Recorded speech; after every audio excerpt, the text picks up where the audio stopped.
Hey everybody, welcome to another Bald Movies. I'm your host Aaron, And I'm Jim.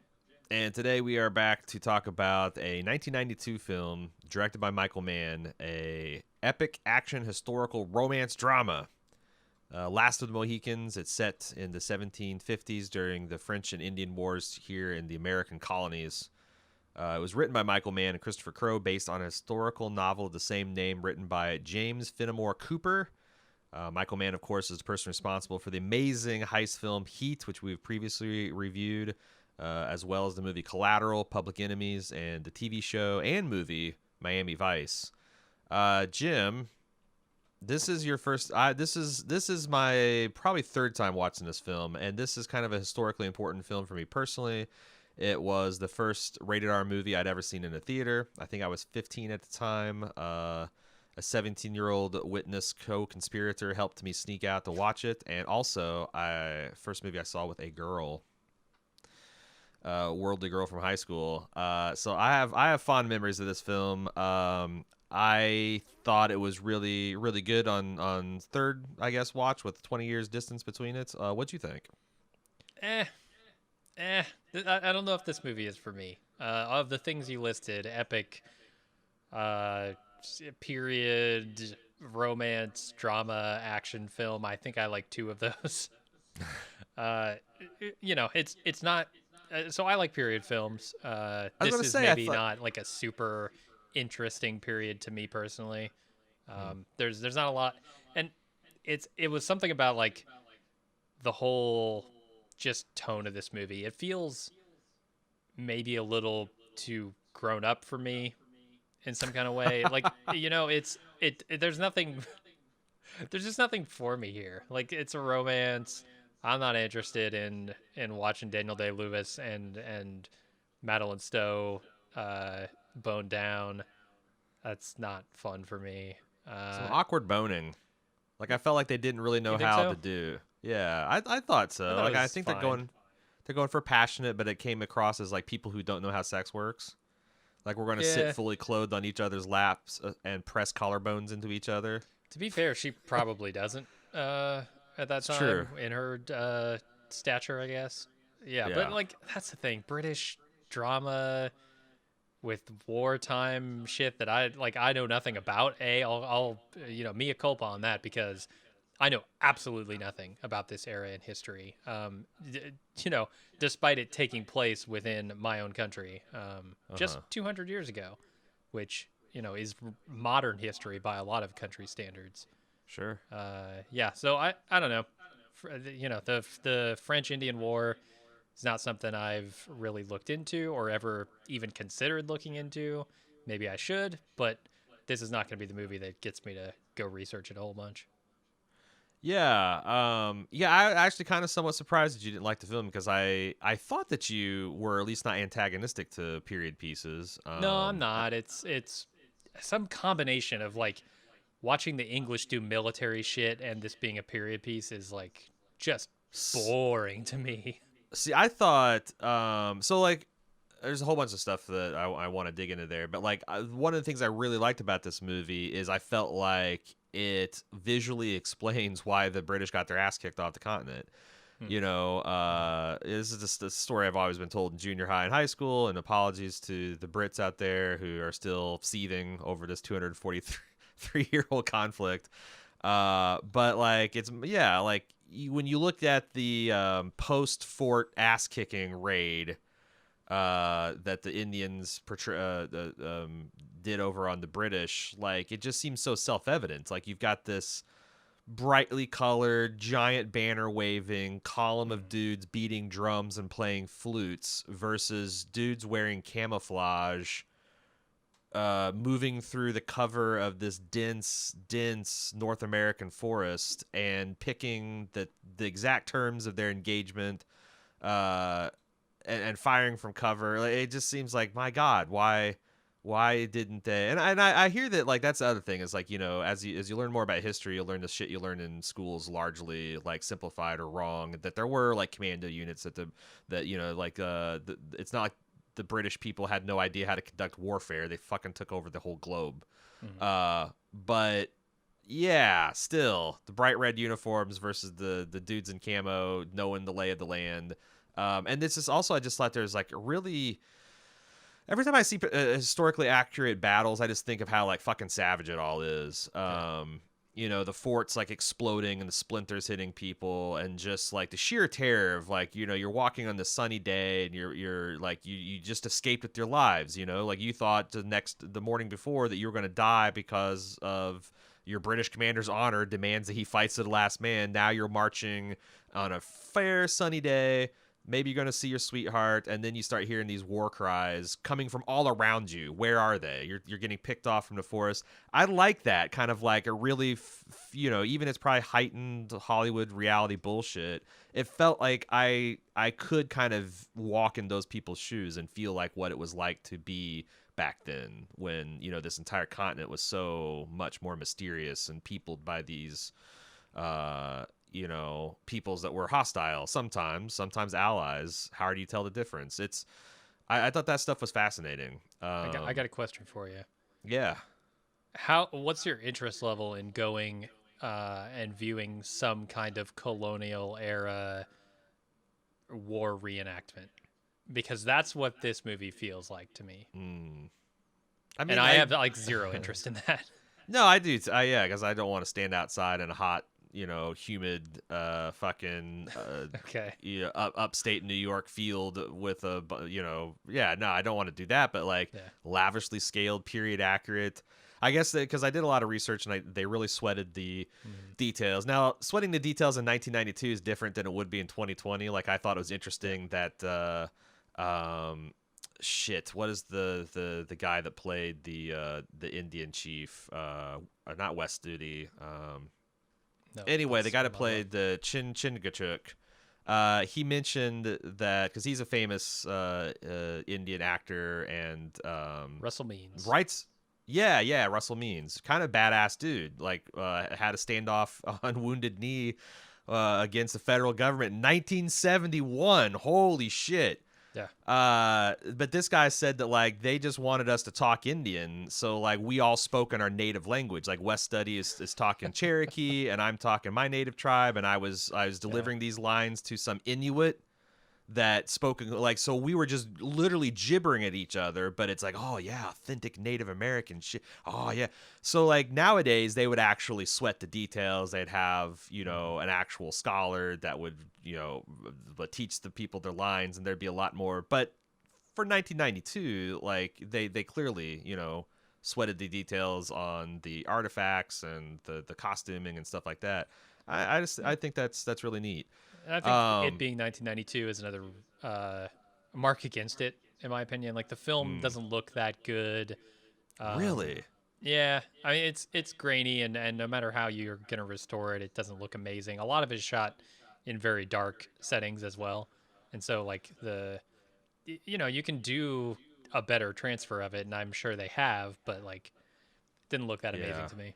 I read an interview with the cinematographer where, because I said that too. I was like, man, this is verging on too dark. But then I was thinking, like, you know, it's really fucking dark on a moonless night in the forest. Like, I don't know if people realize that, but like, you get away from city lights and you get out into, still in the Midwest, there's a lot of fairly virgin, you know, forest. It's dark as hell, and you go into like a cave under a waterfall in the middle of the night. It's going to be dark as hell. And I saw that the cinematographer used as little artificial lighting as possible because he wanted to give that kind of realistic feel of this gloomy forest, and like how dark it would be, and how easy it would be to, like, you know, lose track of somebody. And so I think it was an intentional stylistic choice, but I guess I can see your Well, point the there, darkness too. is not the problem. It just looks like 1992. Like, you know, films look like the era that they're made in, and this looks like a Yeah. 1992 film. It's just it wasn't that impressive from like a film stock essentially. Like, whoa, the film stock they're using, the cameras they're using are all like dated at this point. And Yeah. you know, I'm not opposed to that, but like with my ambivalence going in, just like, and I don't hate this movie. I don't think it's a bad movie. I'm just like, meh. I have zero interest in ever watching this film again, and I'm after, you know, seeing a few Daniel Day-Lewis films. I'm a huge Daniel Day-Lewis fan. I don't think this is his best work, but I don't think this is his best character either. Hmm. So like I don't know. I was expecting, I guess, some grand performance from him, and Yeah. he is, I would say, a little bit better than passable here Huh. because the movie Well, just doesn't demand much of him. before we get into spoilers, 'cause I feel like that we can pivot because I want to talk about Daniel Day-Lewis and his performance. Maybe I can give us a little brief synopsis to bring people up to speed if you dimly recall this film or if you haven't seen it and it sounds interesting. So this takes place in 1757 in the American colonies during the French and Indian War. A British Army officer is tasked with escorting a colonel's daughters to one Fort William Henry, which is in modern day upstate New York. Along the way, they're ambushed by Indians that are allied with the French. That's why it's called the French and Indian Wars, because France was at war for control and supremacy on North American continent, and the Indians were kind of like played against each other, and for both sides.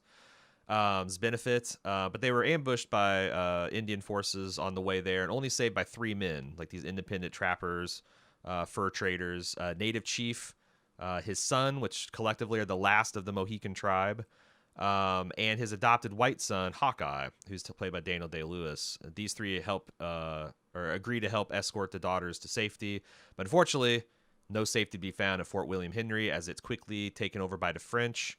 Our heroes, under the circumstances, fall for the two daughters and become embroiled in a blood feud between a Huron war chief named Magua and essentially the entire English army. A lot of shooting, stabbing, and running between long, lingering looks then ensue. Um, you Yeah. mentioned that this is not a great Daniel Day-Lewis performance. I disagree. I think he did exactly what he was needed to do, That's what, but yeah, that's what I'm trying to say is he did what he needed to do, but the movie didn't ask much of him. yeah, like there's a couple points where I just thought like, he's portraying this like cool, confident guy and like the way he holds Cora's gaze.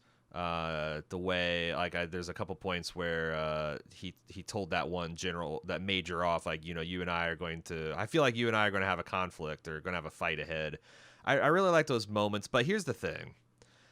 I found out that Michael Mann turned into the studio a 3-hour cut of this film, and the studio demanded that he cut this down to 2 hours, which he did. Now, you and I watched the director's final cut, which is about 5 minutes longer than the theatrical version. And I guess there's another like early director's cut that was on the first edition of the DVD that was like 3 minutes longer still. But I wonder what the fuck was on. I feel like there's a lot of stuff that's missing. When I look at this film, it looks like there's a little bit of stuff that's incomplete. For example, Yeah. Uncas and his relationship with the younger Monroe daughter is entirely a sketch of like a Yeah. couple of like shy, bashful glances. And if they had developed that to the extent that they had developed Daniel Day-Lewis and Cora, which itself was not a super well developed relationship, Mm. I think they would have really had something. Could they have gone on and given, Magua a few more scenes talking about his brutalization at the hands of the English so you can really understand like, why he has this vicious hatred of the English. If there's a little bit more discussion amongst like, the French and the Indian English forces so you could get cuz like they don't give you any kind of grounding or scope to understand why this battle's happening, who the sides are, what the stakes were. And I feel like, yeah, like you take a third of the movie away, it's kind of amazing that it works as well as it does. But I really want to see that cut because I think that's where you find why you hire Daniel Day-Lewis to do stuff like this. Yeah, it could be. I agree that romance, the secondary romance in this movie, Yeah. is so shortcutted and so uh, thin. It shouldn't even have been in. Like, if you're going to cut most of that, cut it all. Like, Yeah. I felt nothing when that girl jumped off other than this poor young woman jumping off to her Right. death. I didn't feel like, oh, she's lost, the only person who she's ever loved. And, like, I felt none of that. It was more just the tragedy of a young person throwing themselves And the, off. the But flip side of that, of Uncas, like, desperately sprinting yeah, to save her and getting himself killed didn't land because, again, right. these were bystanders in the plot as far as the movie's concerned, and like a distractor. Like it only served to give the old Mohican chief like super good reason to kill Magua. And I kind of felt like maybe in the full version, because I also did a lot of research on the original novel to try to figure out what the missing pieces were, and like if there was like also some bad blood between Magua's war chief or his war party and Chingachgook, the last of the Mohicans. I thought like that would have been, but like I don't know, like all this stuff with Uncas and the younger Monroe daughter felt like it's just a little juice to give that extremely impressive last 5 minutes of the movie, which, my God, when the soundtrack kicks in and these guys are just sprinting. I mean, maybe that's why you get Daniel Day-Lewis, because this guy lived in like a cabin and homesteaded for like 6 months and trapped furs and whatnot just so he can sprint up and down these mountains and look convincing doing it. Yeah. I mean, it worked.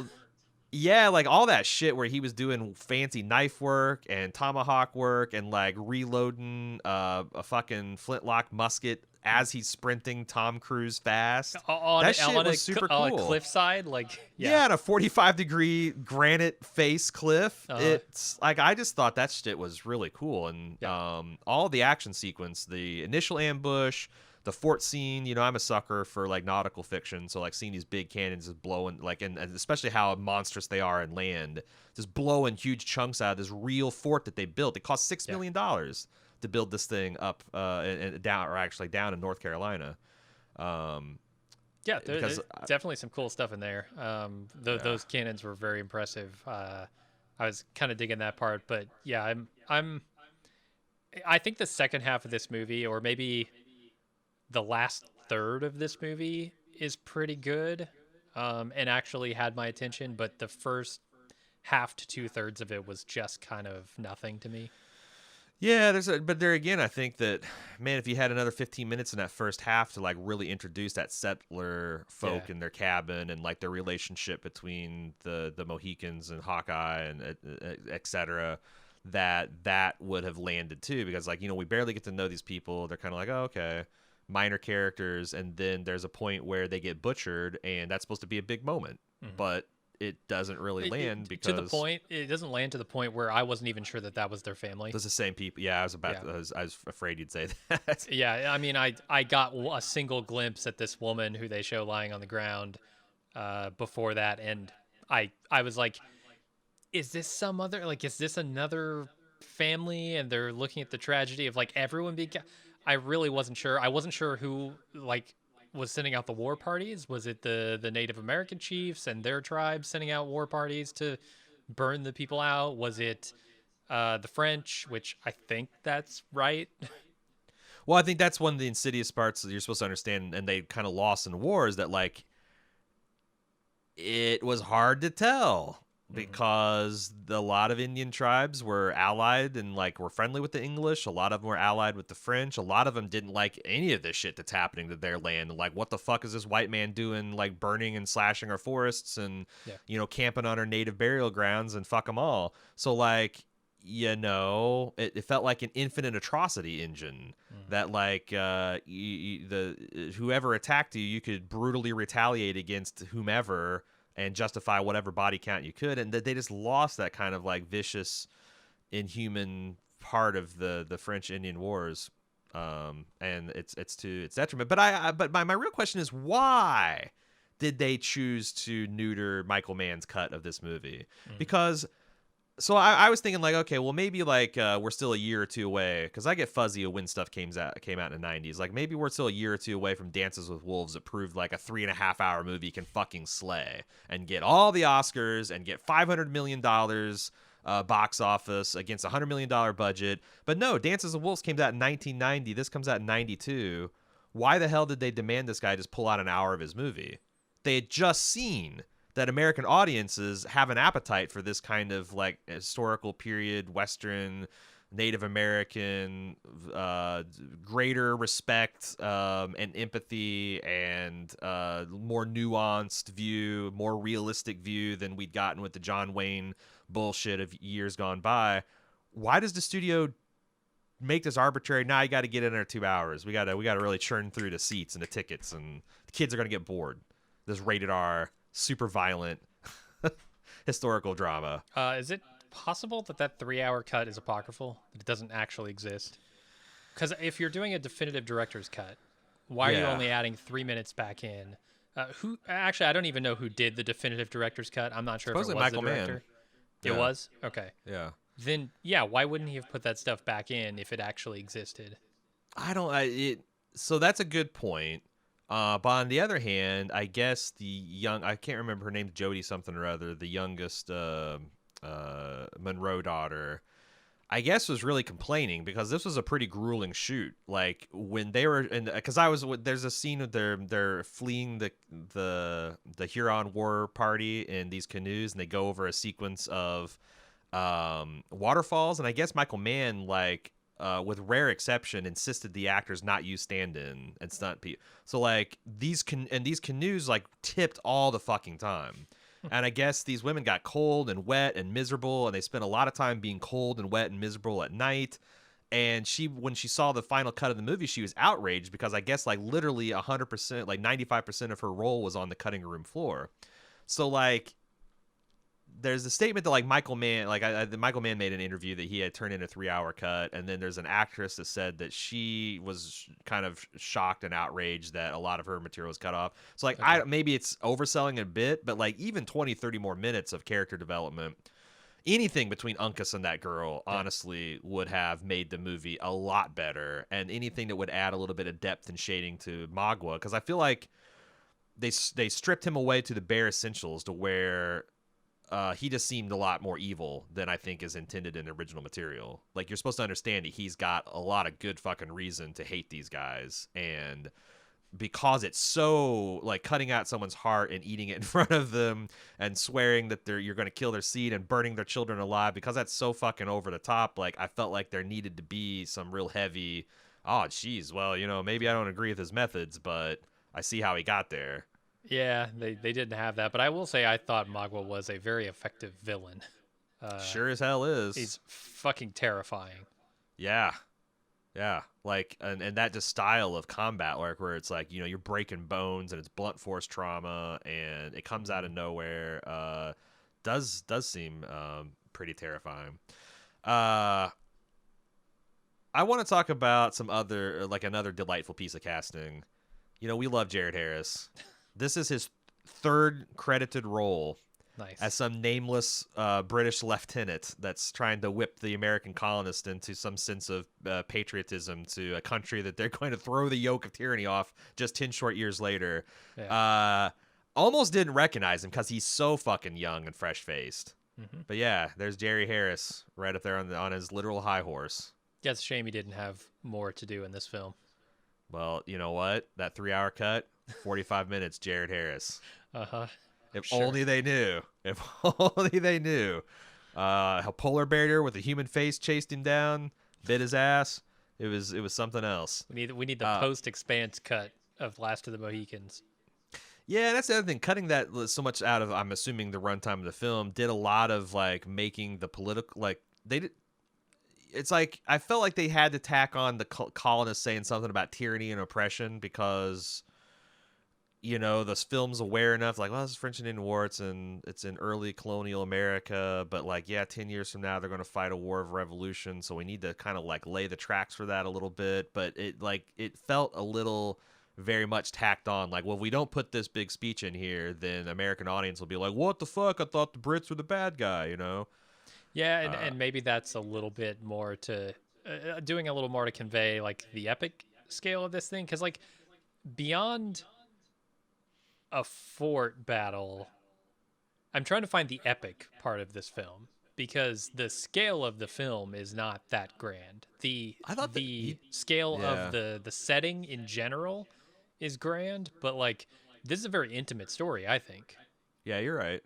I think you're right. The fort is a big epic set piece, but I think immediately after that where they attack the retreating soldiers, the paroled soldiers, I thought my calibration on epic is like just thrown off in 2020. Like in 1992, maybe this was epic. In 2020, this is a joke. We're trying to call this film an epic. Well, I mean, if you're comparing it to against like 1917, if you're comparing it against what was that Right.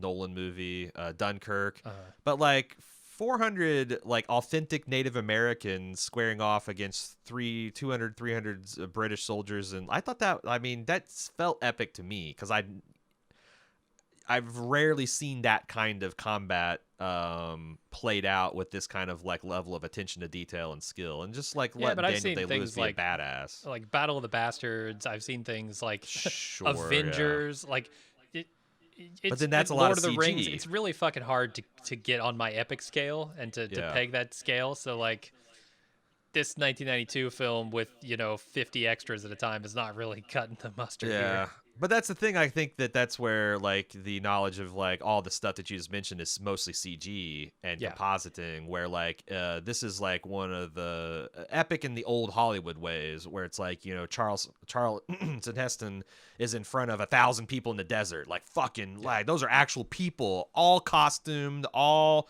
moving around, hitting their marks. Like that's fucking epic. Like Or Conan, uh right? Has a yeah. similar scene. When you see this, just like tons of, and those are real people. Like when they're just stretching out in this vast distance, that's like real fucking people. I think it's epic in that way. But I take your point. It's not, like my son Jack would not. He would not sit down and watch this movie willingly. No, no, no. And that's why I never watched it, because it came out when I was 10 years Yeah, old. And, from 10 to 25, I had zero interest in anything like this. yeah. I'd still have very little interest, but a little It's more. funny because, like, as a 15-year-old, I thought I did a damn fine job picking a date film because it is very romantic. Yeah. Like, Daniel Day-Lewis is very dashing and handsome. And also, like, the daughter Cora was fairly fierce. She gets to kill a dude. She's not helpless damsel in distress.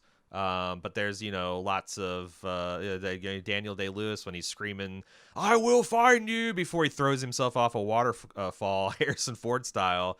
Like Cecily was watching me, and she was getting hot in the bonnet for it. So yeah, I'm trying to think of like what I made, because like all my memories of this film, like seeing it in the theater, are like also intermingled with like the awareness that I'm sitting and holding hands with a girl for the first time, Sure. and she looks really pretty and she smells good, and should I put my arm around her now, like. Because like this film is very adult, like you said. I Yeah. can't imagine that I really enjoyed other than the action scenes. And I also remember being horrified because you'll recall I'm a horror pussy. Like Magua cutting that dude's heart out almost made me pass out, and I'm like, well, I can't do that in front of this girl. Wow. Wow. And that dude getting burned at the stake made me like like queasy. Yeah. And it's still a pretty effective scene, honestly. Like getting burned alive, that's some rough fucking justice, man. Yeah, I kept waiting for that moment where he says, someday you and I are going to have a real serious disagreement. I kept waiting for that to come back, and I'm kind of glad it didn't. Like that felt right.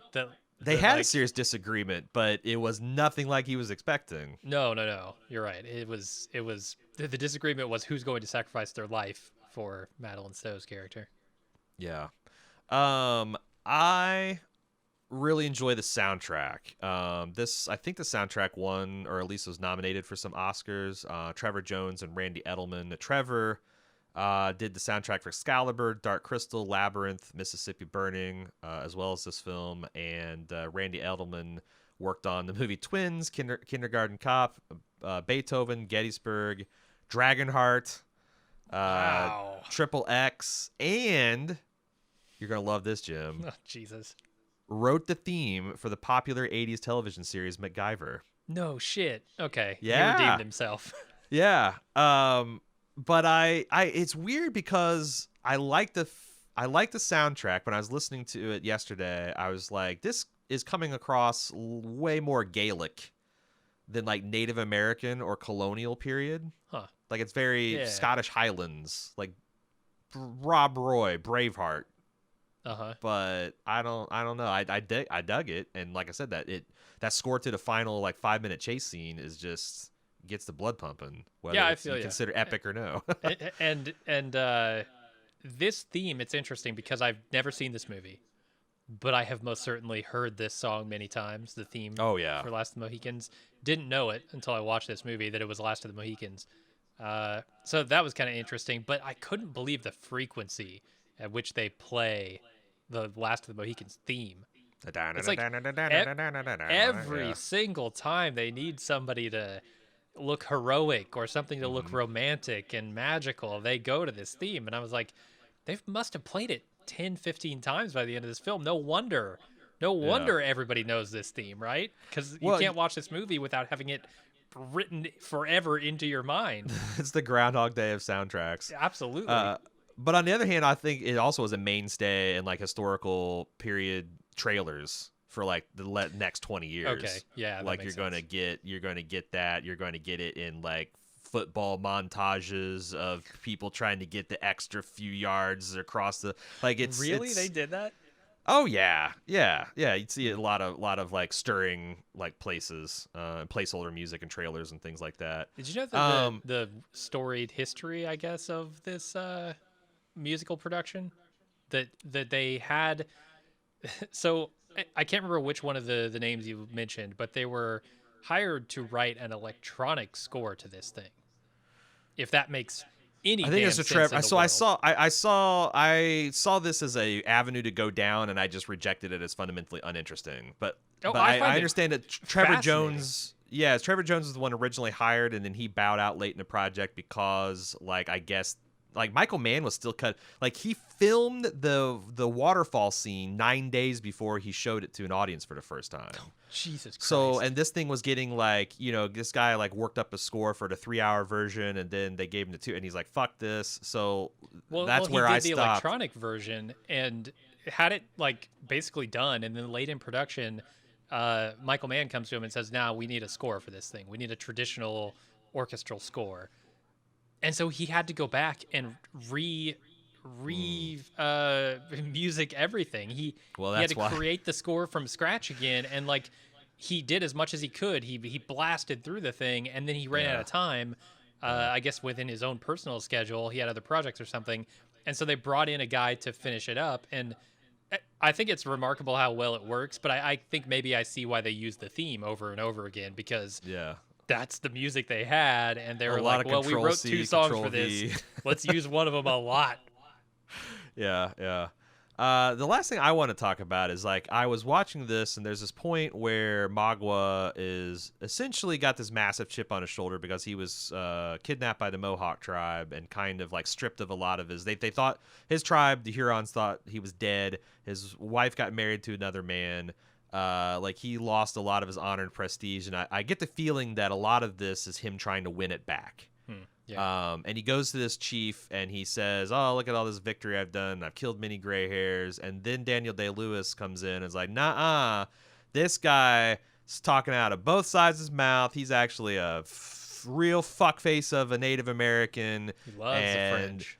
and he loves the French and the ways of Yankee and their greed and all." And I'm thinking, and then the elder chief said something profound, which he says, "Since I have been a child, my tribe has pondered this one question: what is the Huron to do?" And I'm thinking, like, that's really fucking profound. Like, if you're this Native American and like essentially time before out of mind, the ways have been the ways, and then you have these guys come over on ships with horses and steel and guns, and they're like the aliens from Independence Day, Mhm. except for they don't go away when you infect them with in fact, they're infecting you with disease and shit. And like, what is the answer? Because it seems like Magua is saying, and there's this also, I read this review where they said that at this point in like American history, the Native Americans were actually richer and more powerful and way more numerous than the colonists. Like if they banded together as an entire nation, like all the nations came together and said, "Nah, fuck, we're gonna kill these fuckers as fast as they come on the shore," they probably could have essentially like staved off the invasion indefinitely. But that it would have entailed them giving up their way of life, because Mog was saying like, we can out trap these guys, we can out fur these guys, we can get rich off gold and silver, we can buy guns, we can fight back. And Daniel Day-Lewis is essentially saying, yeah, but then you're not even really a Huron, are you? Mhm. And that's bullshit counsel. Like, Magua was 100% right when he's like, this guy's talking out of a poison forked tongue. This guy's talking our destruction. This is going to lead to us. But, like, you're damned if you do, damned if you don't. And I thought that point was like, I wish there was more to support it, because holy shit, I really felt for that old Indian chief at that. Because he's like, what the hell do you do? Yeah. Become the enemy to keep from being defeated by the enemy? Right, and I think, in certain ideologies and in ones that I maybe, if I lived under those ideologies for a long time, I would probably agree with him. I'm not sure how I feel about them as, just some American dude, but sometimes they'd rather die than give up the things that make them them, and I think that's kind of a valid way to look at your life. I don't know. I think there are certainly lines on all sides of that equation, and you need to, I guess, figure out where the blur is there. But yeah, I don't know. I'm not sure which side I come down on that, because I think everybody's got a point. Yeah. I mean, yeah. I haven't thought about it enough to have a firm opinion on it. Yeah. Well, yeah, and I like I said, I just thought it was one of those interesting points where, like, I never pondered it from that point. Like, I'd always considered the fact that the Europeans would roll up with the superior technology and just roll, but like the idea that there was a tipping point where they just didn't have, like, it's way harder to bring dudes over from another continent than you have millions here of your own, and you've already got enough because they have foolishly employed both sides in their various petty wars against each other. You now have a sizable amount of weapons, and you could probably manufacture your own, and you can make your own gunpowder, and like you could band together and push these invaders off, or at least greatly slow their numbers. Maybe sue for better terms of peace. Maybe half of the North American continent would still be controlled by the First Nations. Had things gone a little bit. And there's also some interesting stuff, I guess, because I'd read that previously in like the Central and South American. Like if they had like gotten their shit together when the Spaniards first came, they could have like pushed them off. But some historical what ifs is like, so we gave the Native Americans the Black Plague. They gave us syphilis. What if it was the other way around? What if we brought the syphilis and they had the Black Plague? Like in the Americas were just like, man, you go there and half your people are going to die if you're lucky. Like, there's just a lot of historical what ifs about this thing, and I just thought that scene with the war chief and how he ultimately decides to go with like, well, we're gonna go down swinging the way we always have, rather than try to adopt the naked greed and the disease of war that these white men are obsessed with. It's super poignant. It's like a scene from a better, more interesting film. Which I still think this is this film's got like a 95% fresh rating on Rotten Tomatoes, and interestingly enough, because I always check Roger Ebert, he seemed like he was a little bit whelmed on his review too. Like, yeah, it's a great film. It's okay. 3 stars. Sure. I might have given it 2 out of his 4, but okay. Ooh, it's right in the middle. It's right down the middle. I think I rated this on Letterboxd as a 3. So, as Daniel Day-Lewis is running. Daniel Day-Lewis with Tomahawk's gonna be haunting your dreams tonight, because he's coming for you, Jim. He's coming for you. He wants that extra star. He's probably like 60 years old at this point. I still couldn't take him. You think you could take him? No, man. What a wild career, because he was just an indie darling up until this, and he comes in here like a full-blown convincing action star, and then this is the same guy that plays what was the Daniel Plainfucker View? Is it Plainview? Is it that it? I know it's something almost borderline ironic from There Will Be Blood, and he's Abraham Lincoln and Lincoln. Those are very different roles and different sensibilities and physicalities, and I guess that's why you live in a cabin for 6 months. Gangs in New York, right? It's very different than that. Yeah. But anyway, glad I got to see this movie. For next week, because we're on a Alex Garland kick, we're going to watch Ex Machina next week. So if you want to check that out, so you can keep up with the reviews along with us, please do so. And if you are a club member or are inclined to be one, check out our Off the Clock coverage of his fantastic futurist AI fucking meaning of free will.